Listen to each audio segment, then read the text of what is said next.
ایک اور بیان جو طالبان کے امیر المومنین نے، ملا ہیبت اللہ نے، جو رہبر ہیں طالبان کے، جس کو وہ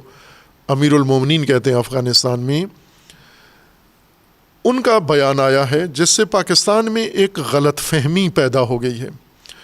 انہوں نے بیان، البتہ یہ 2 ہفتے پہلے کا بیان ہے، انہوں نے اپنے بیان میں یہ کہا ہے کہ ملک سے باہر جو لڑائی ہے یہ جہاد نہیں ہے، یہ جنگ ہے، وہ جہاد نہیں ہے۔ پاکستان میں اس کو یہ رنگ دیا گیا، البتہ یہ منسوب ہے ان کا تحریری مور کے ساتھ، فتویٰ کے ساتھ، نہ انہوں نے اس کی ذمہ داری قبول کی ہے، بلکہ ان کے ماتحت ان کی حکومت کے ایک وزیر نے یہ کہا ہے کہ ملا ہیبت اللہ نے یہ بیان دیا ہے کہ ملک کے اندر جہاد ہوتا ہے، ملک سے باہر جہاد نہیں، جنگ ہوتی ہے۔ اس سے پاکستان میں یہ تشریح کی گئی ہے کہ گویا طالبان کے رہبر نے پاکستان میں جنگ کو حرام قرار دیا ہے،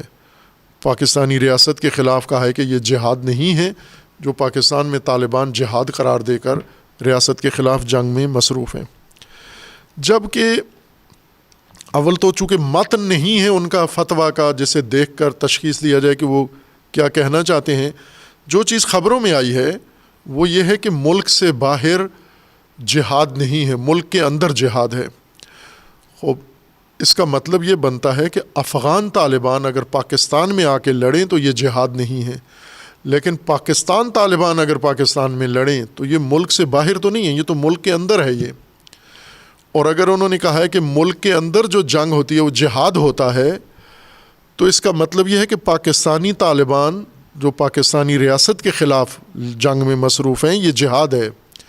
اس سے یہ غلط فہمی نہ ہو کہ انہوں نے پاکستان میں جہاد کو حرام قرار دیا ہے، بلکہ انہوں نے پاکستانی طالبان کا پاکستان کے خلاف لڑنے کو جہاد قرار دیا ہے۔ اگر مراد وہی چیز ہے جو خبروں میں آئی ہے،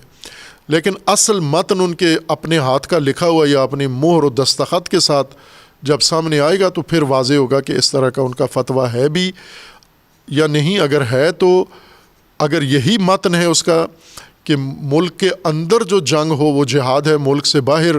جنگ جہاد نہیں ہے، یعنی افغان طالبان پاکستان میں نہ جائے یہ اس کا جہاد نہیں ہے، لیکن پاکستان طالبان پاکستان کے خلاف لڑے یہ اس کا ملک کے اندر جہاد ہے اور یہ جنگ نہیں ہے، یہ اس کے لیے جائز ہے۔ لہٰذا یہ ہمارے اداروں کو، سلامتی کے اداروں کو یہ کلیئرٹی ہونی چاہیے، اس بات پر خوشی نہ منائیں۔ جیسے شہباز شریف صاحب، اسحاق ڈار صاحب نے بنگڑا ڈالا کہ ہم نے پاکستان کو بچایا ہے، ہم پاکستان کو نجات دے دی ہے، پاکستان کو پاؤں پہ کھڑا کر دیا۔ اب یہ سمجھ نہیں آئی کہ کیا کیا انہوں نے، لوگوں کو سمجھ نہیں آئی کہ یہ کس بات پہ خوش ہیں یہ سارے۔ اسی طرح طالبان رہبر کے فتوے پر کہ اب پاکستان میں جہاد بند ہو جائے گا، جنگ، یہ غلط فہمی ہے، سادگی ہے۔